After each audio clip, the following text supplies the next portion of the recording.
clase que se nos hizo un poquito más pequeña por el tiempo y la configuración sobre arquitectura de microservicios en Docker. Entonces esto sirve principalmente para el diseño de aplicaciones escalables. Más o menos una agenda de lo que vamos a ver hoy. Primero unos fundamentos, vamos a comparar pues cómo es que se desplegaban los servidores, digamos antiguamente y aún, porque aún se usan ciertos métodos.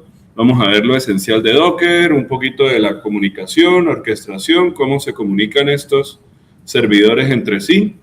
Y luego escalabilidad, patrones, un poquito de observabilidad, ¿sí? Logs, métricas, cómo chequear, digamos, que todo esté corriendo, que todo esté al día,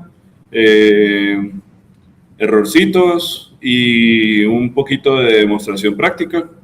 El link de la demostración práctica se los voy a dar de una vez. Quiero que lo vayan accediendo. Está en el link de la llamada de Jitsi, ahí en el chat. Está el link. Es un Google Drive. Esa carpetica se la pueden descargar y con esa carpetica vamos a hacer las pruebas de 3 ejemplos que les traje. Son 3 ejemplos, digamos, de aplicación empresarial de Docker y microservicios. Entonces tenemos un ejemplo de una cafetería, una biblioteca y una tienda. Sencillito, bastante entendible, bastante básico. Entonces, chévere. Entremos en materia.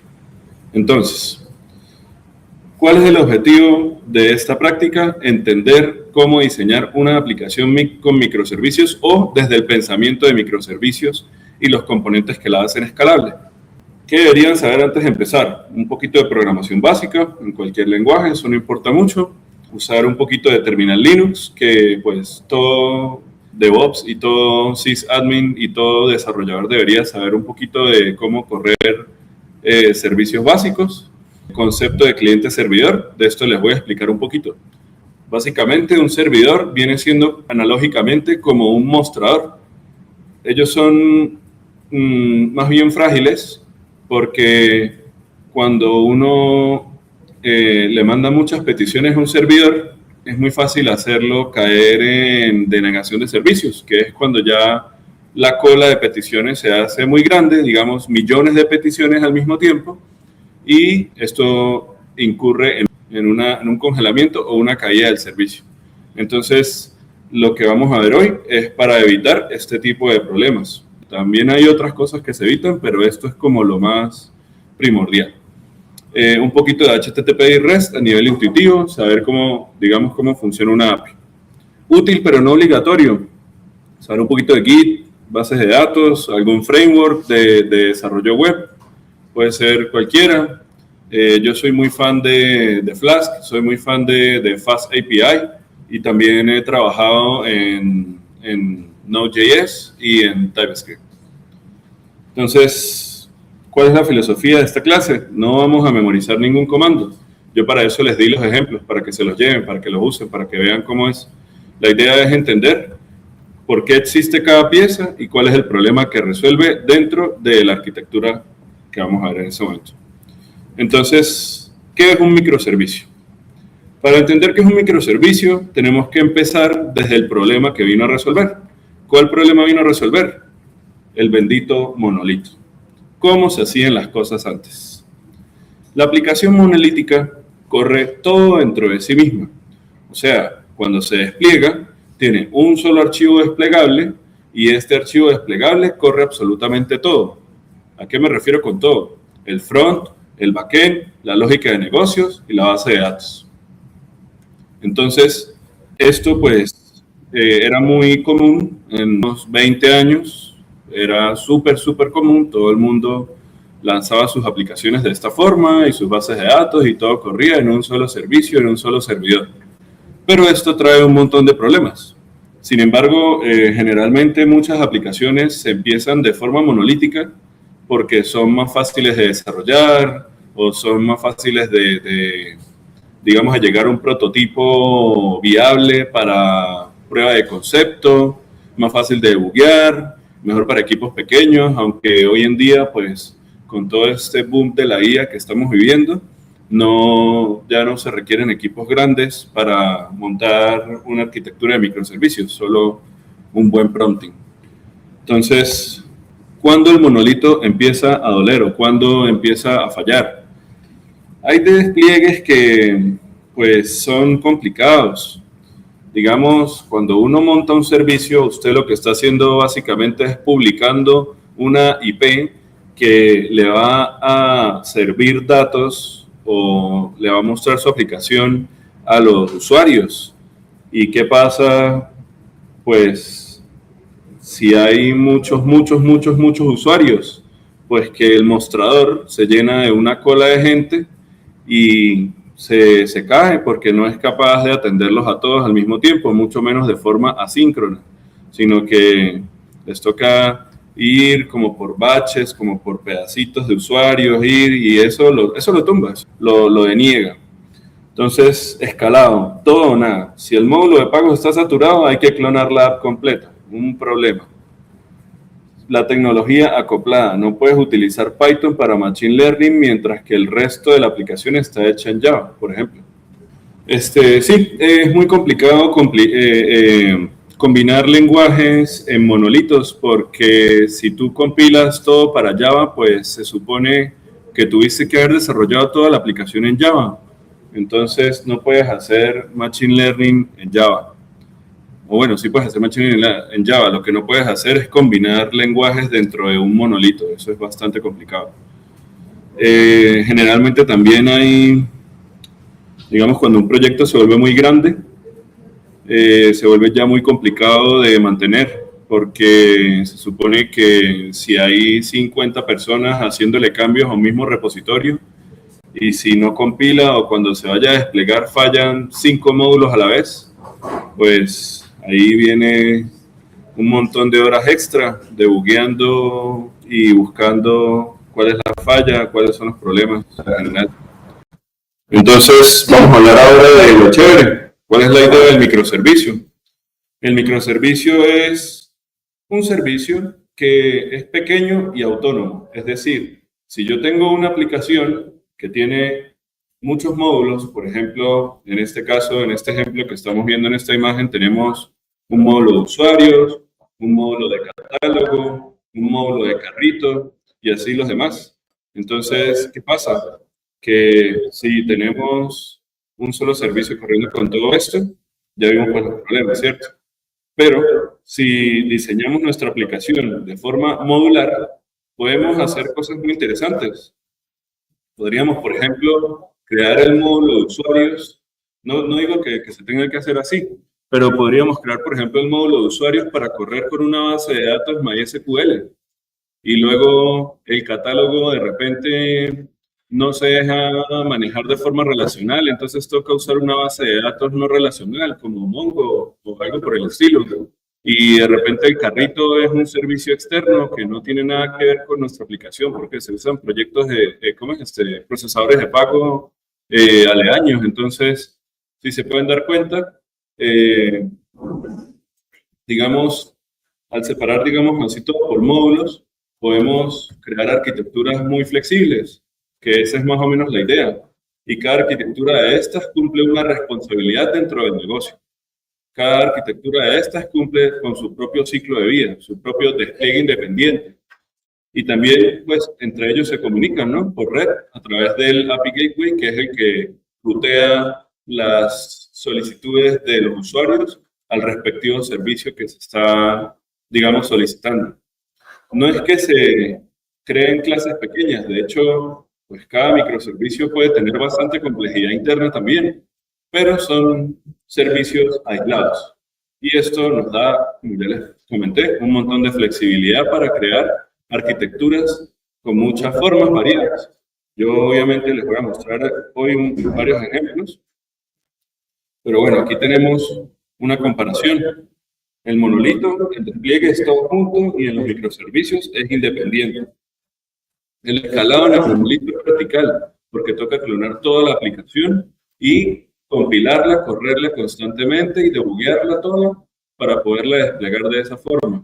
Mientras que en los microservicios es horizontal. Se puede, si tiene un problema en el microservicio de catálogo, su microservicio no le afecta a usuarios, ni a carritos, ni a reportes, sino que solo está fallando catálogo. Entonces, es más fácil de buscar, encontrar la falla, resolverla y desplegar. Que esa es otra cosa, los despliegues de microservicios son muy rápidos.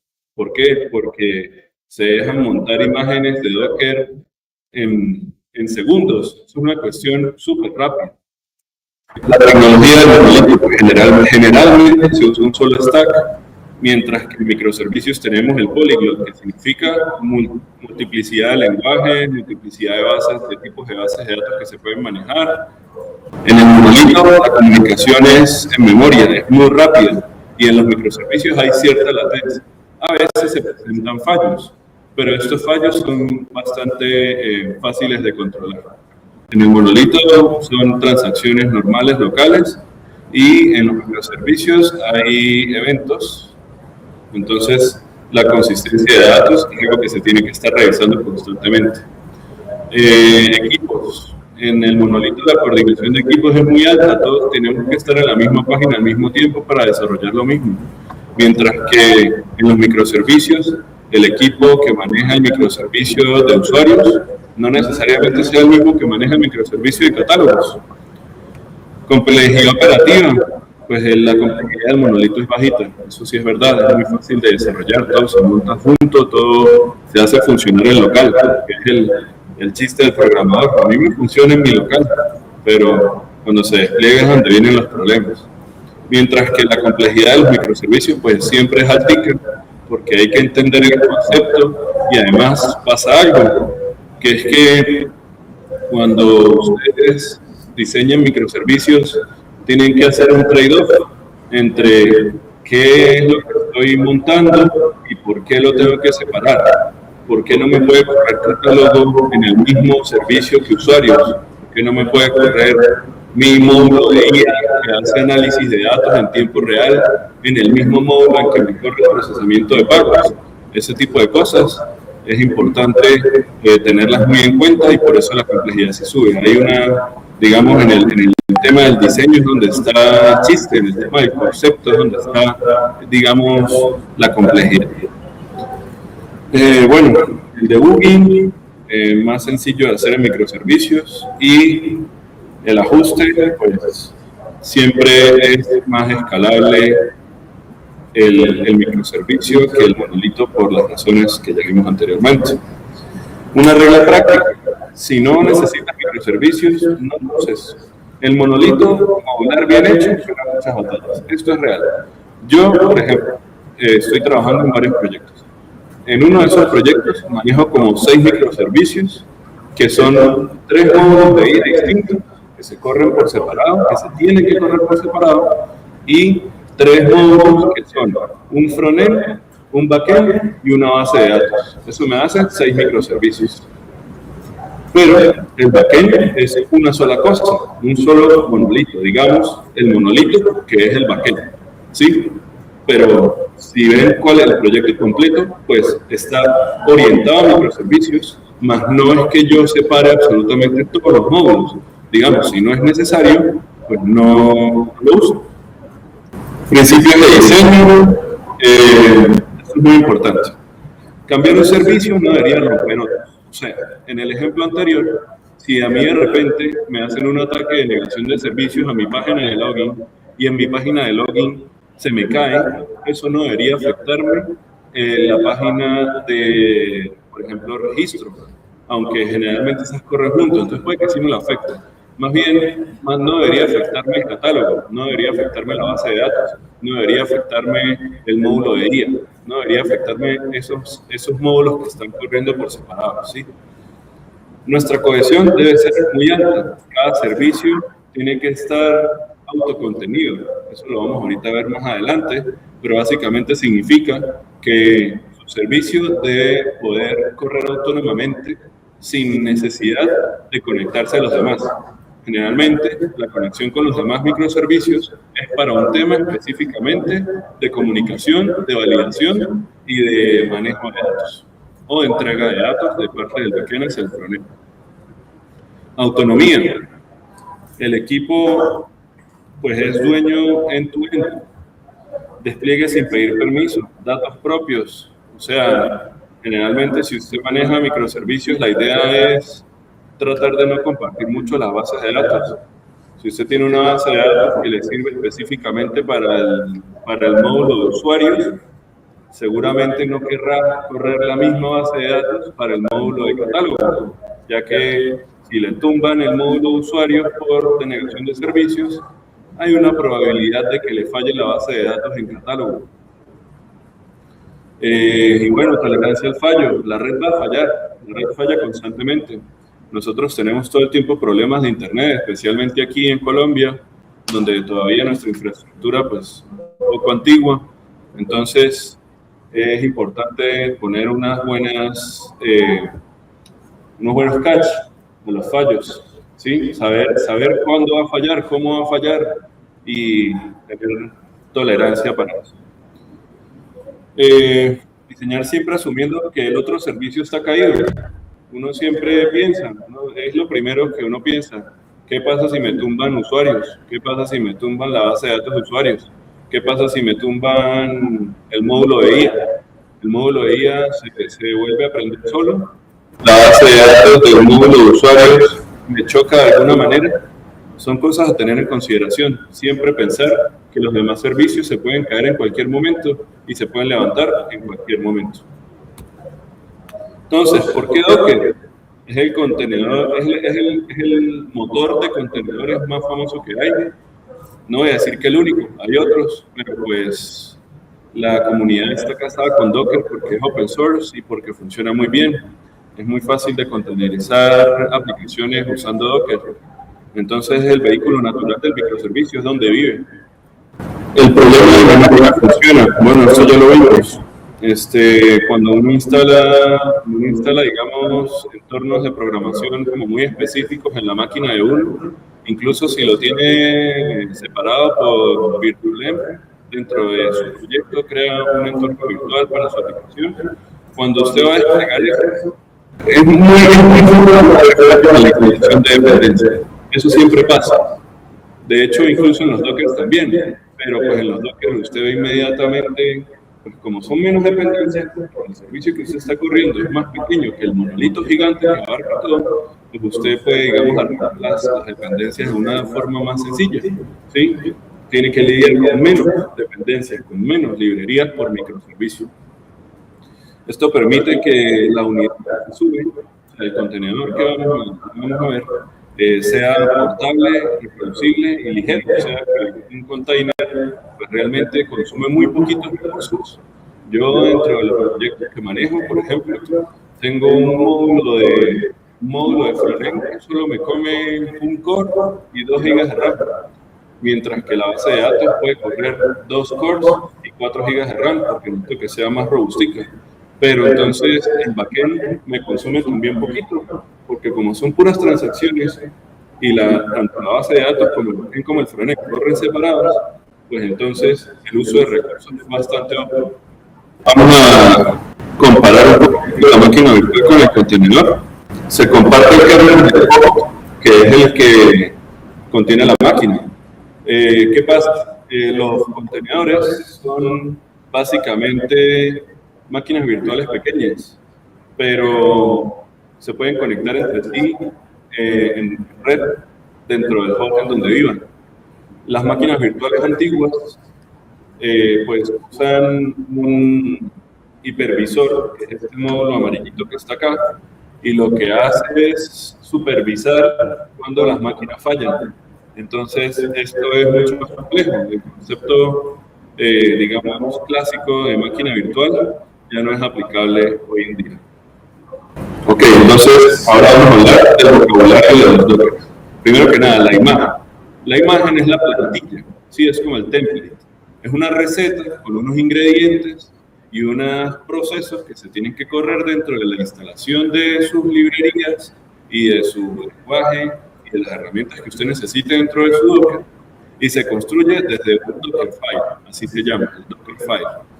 Este Dockerfile se versiona con unas etiquetas, son etiquetas que usted le pone, no, mire, este es mi Dockerfile del día tal de la entrega versión 2.0.4. Entonces usted ya sabe, bueno, ese fue el que yo descargué tal día y ese tiene tal lógica. Entonces generalmente uno mantiene también una documentación de lo que se despliega. Está el contenedor. El contenedor es la instancia de ejecución de una imagen. Entonces usted tiene una imagen del Docker, de una receta, y una vez que usted da iniciar a correr, se crea el contenedor en base a esa imagen, pero no es lo mismo. La imagen es la receta, el contenedor ya es la máquina corriendo. Es el plato cocinero, digamos, por decirlo así. ¿Es efímero por diseño? Sí, es efímero por diseño. ¿Por qué? Por lo que les estaba comentando ahorita. Es normal que uno diga, no, en este microservicio hay un problema. ¿Cuál es el problema? El problema es un bug en la base de usuarios. Ok, vamos a arreglar el problema. Se arregla el problema y de nuevo uno agarra, compila la imagen, se arma el Dockerfile y ese Dockerfile vuelve y lo corre y vuelve y lo sube. Entonces el container puede caer, subir, eso no importa. Lo que importa es que en ese proceso de caer, subir, usted lo vaya pues viendo, arreglando y mejorando. Bueno, ya les dije, el Dockerfile es un archivo de texto con instrucciones para construir la imagen. El registry es el repositorio de imágenes, generalmente Docker Hub, GitHub, AWS SR. Yo personalmente trabajo con Docker Hub, con GitHub y con AWS SR. SR es un servicio que le permite a uno mantener un registro de las imágenes de Docker en AWS. Entonces, no es que usted solo tenga su Docker, su container corriendo en AWS, sino que tiene también un registro de las imágenes que suben.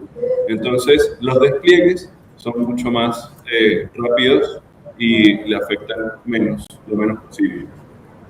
Los volúmenes son almacenamiento persistente que sobrevive al contenedor. Es como un disco duro de largo plazo. Si el contenedor se nos cae, el volumen sobrevive. Eso es muy importante, porque en los volúmenes viven el DOM de la base de datos, en los volúmenes viven archivos, digamos, que requieran ser persistentes en el tiempo. Y tenemos la network, que es la red virtual que conecta los contenedores entre sí. En esto, o sea, digamos, esta red conecta tanto el container que está corriendo el servicio como con otros containers, evidentemente, y también con los volúmenes. Los volúmenes están en red. Entonces, cuando usted se da cuenta, tiene una arquitectura donde tiene, por ejemplo, 2 bases de datos, 2 volúmenes distintos, y 3 servicios que comen esas bases de datos, y un servicio que recibe información de los otros 3 servicios y la muestra, por ejemplo, en el frontend. Y todo eso está conectado, pues, en la network. Entonces, ahora vamos a ver un poquitico ya, digamos, de la economía del Dockerfile para que aprendan ya a correr sus contenedores. Ya estamos muy cerca de la parte práctica, que es la divertida. Toda esta teoría es para que entendieran más o menos de qué se trata. Me gustaría saber si tienen alguna pregunta hasta ahora, la verdad, porque de aquí en adelante ya es la aplicación. Bueno, entonces, aquí ya vamos a hablar del Dockerfile. Lo primero que uno define en el Dockerfile es qué es lo que voy a instalar, cuál es el servicio que voy a correr. Entonces, generalmente, ya existen un montón de imágenes básicas. ¿Qué es una imagen básica? Un Postgre, una versión de Postgre, una versión de Python, una versión de Java, una versión de Node.js, una versión de Transformers. De hecho, generalmente para correría, aprovechando el tema, hay imágenes que ya vienen preconfiguradas y perfectas para que si usted tiene una tarjeta gráfica en su computador o en su servidor, se la detecte y se la use de una vez con los controladores especiales y necesarios para usted poder correr TensorFlow, Python, Café, lo que necesite correr. Luego definimos el directorio de trabajo. Nuestro directorio de trabajo se conecta con una carpeta, con un directorio que está dentro del host. Luego pues copiamos nuestras dependencias, que son los requirements. Por ejemplo, en el caso de Python, que es este que tenemos en pantalla, tenemos unos requirements y estos requirements requieren que comando copy para incluir ese archivo que está en el directorio de trabajo y el contenedor lo va a ver una vez que se corra, lo va a ver como un archivo dentro del contenedor una vez que se corre ese comando. Luego entonces tenemos el comando run. El comando run es para ya poner acciones. ¿Cuáles acciones? Pues comandos de terminal de Linux, como por ejemplo aquí pip install nocachdir -r para que sea recursivo y requirements. El nocachdir es para que no me tome paquetes en caché, sino que cada vez que yo voy a hacer una construcción de mi contenedor, sea una construcción fresca, que se instale en la librería.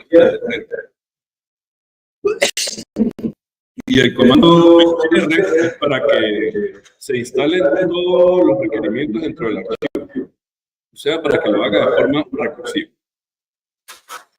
Copiamos el código de la aplicación, que es el comando copy. Copia, pues el puntico significa toda la carpeta, y lo copiamos a toda la carpeta que es el destino. ¿Cuál carpeta? El directorio de trabajo que se llama app, en este caso. Luego entonces vamos a documentar el puerto que va a usar la app para abrir, que en este caso tenemos el comando expose. Eso significa, miren, mi servicio va a correr a este puerto. ¿Listo?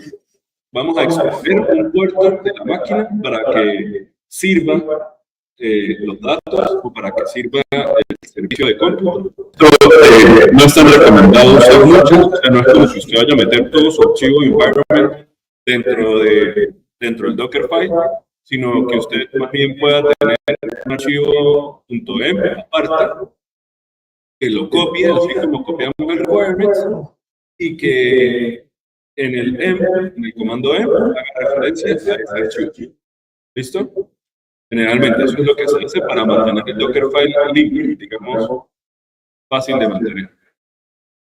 Y luego viene el comando con el que se arranca el contenedor, que es, en este caso, por ejemplo, estamos lanzando un Unicorn, que es una app web, le estamos dando el directorio de la app, de donde se corre.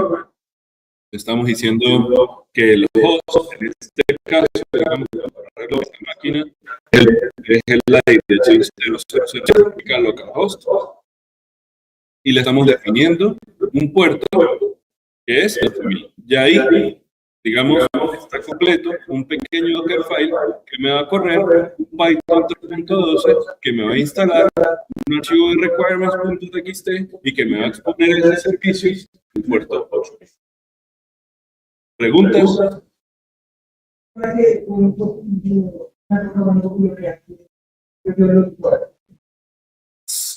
solo requirements, se puede copiar. Generalmente, se ve que abajo hay otro, el número 4. Ahí lo toda una carpeta, por ejemplo. Acuérdense que el container maneja una conexión de la máquina que está corriendo, ¿sí? El Docker, con el host. El host es una máquina física, generalmente, o una máquina virtual, porque hay virtualización dentro de virtualización en muchos casos, en donde esto tiene, por ejemplo, un VPS, es una máquina virtual, un servidor virtual, y dentro de ese VPS usted puede correr varias cosas. Es una práctica común, la verdad. Entonces usted pues necesita decirle al container de dónde es que va a leer, de dónde es que va a leer la información. ¿Listo? Comandos esenciales de Docker. Construir una imagen, Docker build. Listar imágenes, Docker images, Docker ps-a. Docker ps-a le muestra son las que están corriendo, las que están en ejecución, mientras que Docker images le muestra las plantillas que tiene para correr disponibles.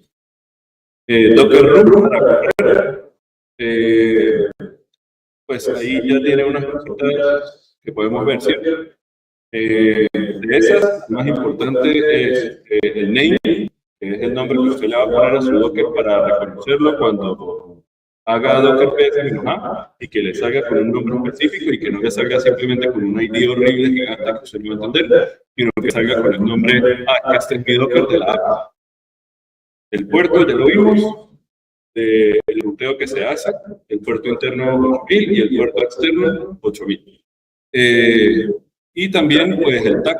El tag es lo último que dice mi app.0, es para el versionamiento súper y ponerlo al día. Verificarlo es mucho más. Verificación de contenedor y correr algo de comando, Docker ESEC. Ese Docker es súper útil. Digamos, tiene un servidor privado que se conecta a una base de datos. Eso también es una práctica común.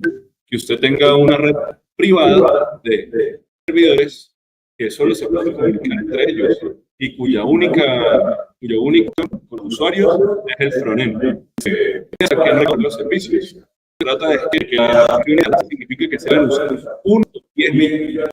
Entonces, comando Docker es lo que nos permite conectarnos a un container dentro de Docker para Docker RM, Docker para subir, o sea, Docker pull para bajar, para descargar su registro y ya.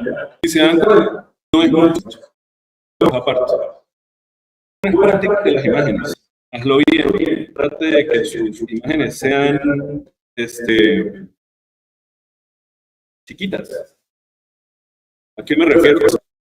Que sean, generalmente los Dockerfiles no son largos, son cosas pequeñitas, donde tienen unas 30 líneas, y en esas 30 líneas está definido esto, y así debería ser, porque los servicios deberían ser simples, ¿cierto? ¿Qué vas a compilar y descargar? Sí, es importante, generalmente cuando uno va a montar un microservicio, compila y lo prueba y lo compila y lo prueba y lo compila y lo prueba. El proceso es muy rápido. Entonces eso es muy bueno. El usuario debería ser no root, porque si usted, el usuario que acceda a su Docker, le puedan hacer cualquier cosa. No incluir, por ejemplo, los módulos de Node también, porque son modificables. Si se modifican algo en sus módulos. Los tags que sean temáticos. Versión 1.4.2, pero generalmente me gusta lo de la fecha. Dice no latest, pero verdad, yo subo un a hacer la latest y la anterior recibe otro tag. Entonces, tener un proceso en el que usted la anterior y luego tague la anterior. Evita secretos hardcodeados en el EM, oíste lo que les estaba comentando, no usar variables de entorno directamente ahí en el EM, sino hacer referencia a su archivo environment, y su archivo environment sí debería tener pues sus secretos. Instalar SSH y BIM por si acaso. Sí, no instalan eso. ¿Por qué? Uno no debería comunicarse con un container por SSH. Uno debe comunicarse con un container usando Docker ESEC. ¿Vale? ¿Por qué no instalar SSH? Porque así como usted puede comunicarse por SSH con su container, cualquier otro que llegue a lograr una conexión con un puerto suyo o que usted le deje papaya a un puerto abierto, tiene entrada y es inseguro. ¿Qué más evitar? Una imagen con varios procesos.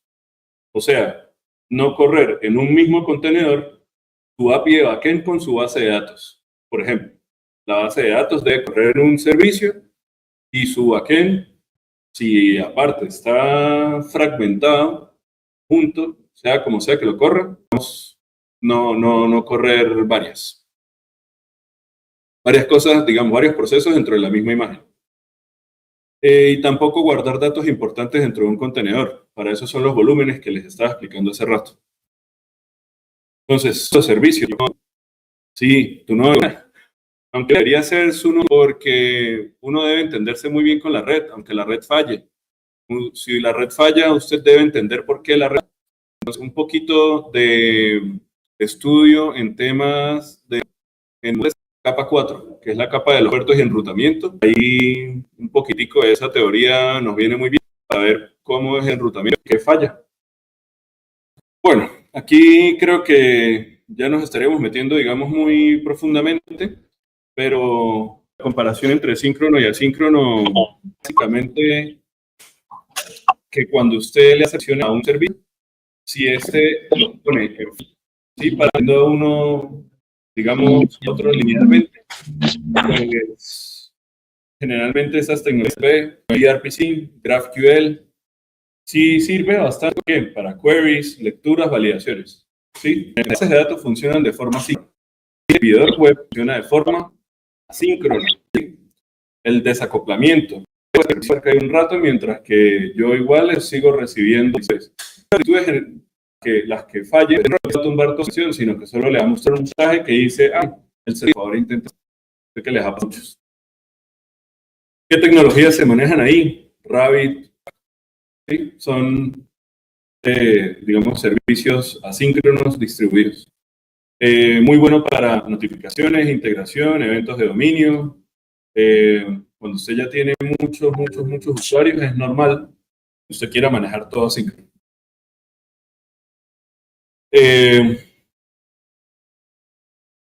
Bueno, y si ya nos vamos como muy profundo, de esto no vamos a hablar. De esto sí. ¿Cómo funciona, digamos, la mensajería? La mensajería dentro del network que maneja nuestros microservicios funciona con un broker. Este broker se encarga de entregar su petición al servicio que lo amerita, al servicio que necesita recibir esa petición para dar una respuesta. Ese broker normalmente hoy en día se llama balanceador de cargas.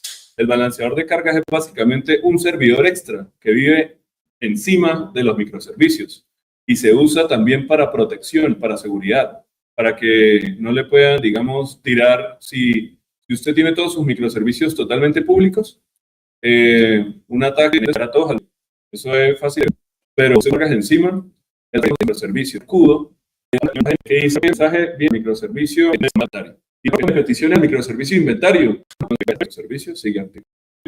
Ese broker, y el productor publica el evento usuario, broker, que es el balanceo de cargas, que funciona con Rabbit o en Kafka o en AWS, y retiene el mensaje. Luego es el que el microservicio y frágiles. Entonces, el valor se encarga de enviarle los mensajes al ritmo que los puede muy rápido. Lógico, estamos hablando de máquinas y de silicio, esto se mueve muy rápido. Digamos que eso sea de forma... Esto permite, digamos, ya muchos eventos, yo de repente hacer una recarga, en Colombia se cae, natural. Entonces, ahí en la aplicación recibe el servicio disponible. Su transacción se puede ver cómo funciona. Y pues, generalmente, por el broker,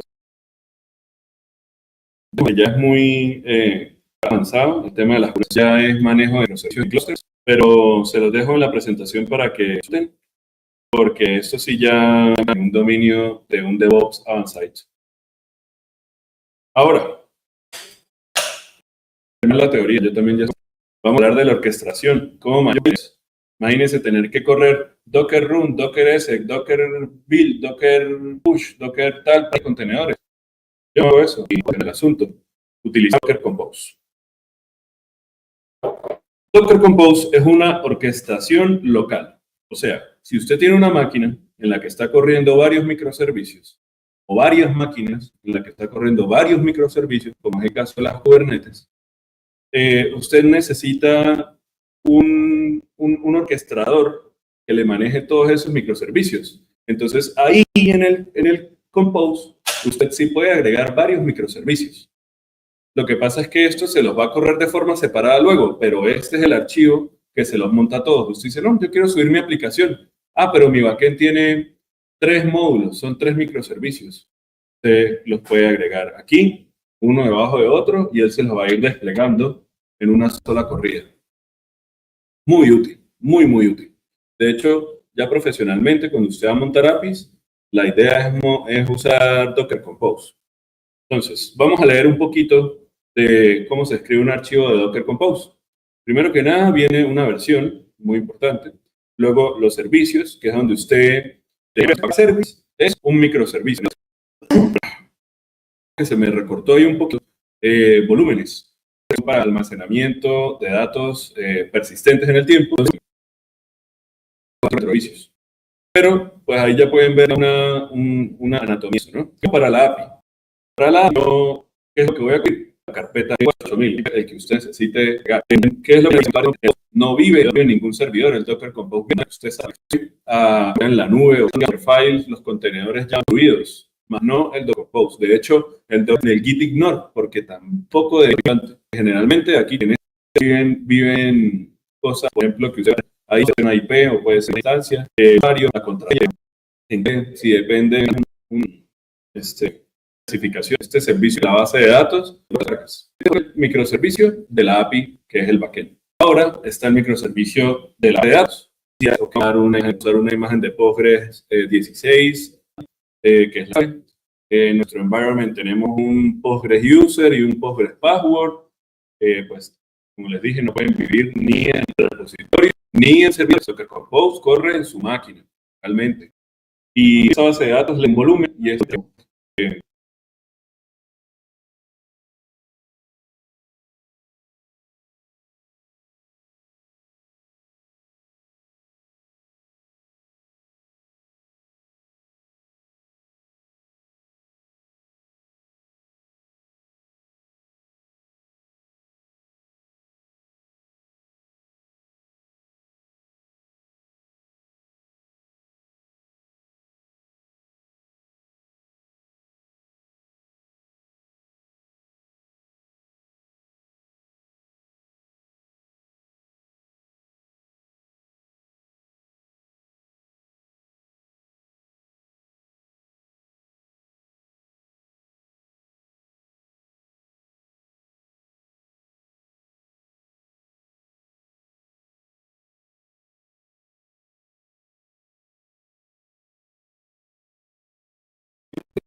grandes, no sé, en Facebook, Instagram, qué sé yo, TikTok, pues ahí sí es más normal que use Kubernetes, porque ahí está utilizando o estaría recibiendo millones de peticiones todos los días, por segundo, qué sé yo, TikTok, pues ahí sí es más normal que use. La observabilidad no es opcional, muchachos. Es muy útil tener logs estructurados y métricas para saber por qué le fallan a usted las cosas, para poder entregar reportes a sus jefes, o a sus socios, o a sus inversionistas, por segundo. Cada servicio es una responsabilidad. No es opcional, muchachos. Una base de datos, un equipo, un deploy. ¿Pueden haber bases de datos compartidas? Sí. Para poder entregar reportes. ¿Hasta qué punto es recomendable? Depende. Si usted tiene en su base de datos tablas que dependen mucho entre sí, separarlas no es muy buena opción, ¿cierto? Pueden haber bases de datos pero si usted tiene tablas desconectadas, ¿a qué punto es tablas que solo le sirven para referenciar cosas? Ahí sí, chévere, poder correr en, digamos, en bases de datos separadas, de las tablas que usted necesite para cada microservicio por separado. Es muy buena práctica, pero para esto pues hay que hacer un buen análisis bien profundo de su base de datos, de sus requerimientos, correr digamos, ¿cuál es la lección que más cuesta? Pasar de monolito a microservicios sin necesidad real. Es la forma más rápida de tener todos los problemas del monolito más los del sistema distribuido. Si usted tiene una aplicación pequeña que solo le entrega datos, ¿cuál es la lección que más cuesta? No sé, pasar de entre 0 y 100.000 personas, no use microservicios, no es necesario. Puede correr monolitos, o puede tener una versión híbrida entre una parte monolítica y una parte de microservicios, como es el caso de mucha gente que no es necesario. Corremos todo el frontend en un monolito, pero ese monolito está dentro de un microservicio. Corremos una buena parte del backend en otro monolito, pero ese monolito también vive dentro de un microservicio. Módulos de IA. Todo el frontend. Si los módulos de IA requieren ver la misma base de datos, usted puede definir 3 microservicios de módulos de IA. Probablemente le vayan a pedir requerimientos distintos para correrlos. módulos de IA y puede conectarlos de repente los tres a la misma base de datos. Si necesitan ver todos la misma data, pues no vale la pena tener tres bases de datos igualitas. Mejor tener una sola centralizada como la fuente de la verdad y que sus tres módulos de IA lean de ahí. Conectarlos de repente los tres así. Ya depende un poco también de los patrones, de los requerimientos de su proyecto. Como le digo, las bases de datos que están muy relacionadas entre sí y que no se pueden separar. Entonces, esto, digamos, correrían en una sola. Ya depende un poco. Y así sucesivamente. De los requerimientos. Y ya, muchachos, para seguir aprendiendo un poquito de lectura suavecita, lectura ligera. Esto, digamos, un capturazo de pantalla a eso. Y así sucesivamente. Lean un poquito, es importante. Muy importante que les guste leer, seguir aprendiendo, porque van a leer muchos blogs. Y ya, muchísimas gracias. Lectura ligera. Un placer. Espero que les haya gustado. Cualquier pregunta, no me la hagan un poquito. Sí, obvio, no te pregunten. Muy importante que les guste leer, seguir aprendiendo, porque van a leer muchos blogs. Y ya, las preguntas pueden incluir casos que ustedes ya estén viviendo en su día a día. Espero que les haya gustado. Con mucho gusto les recomiendo lo que me parezca mejor.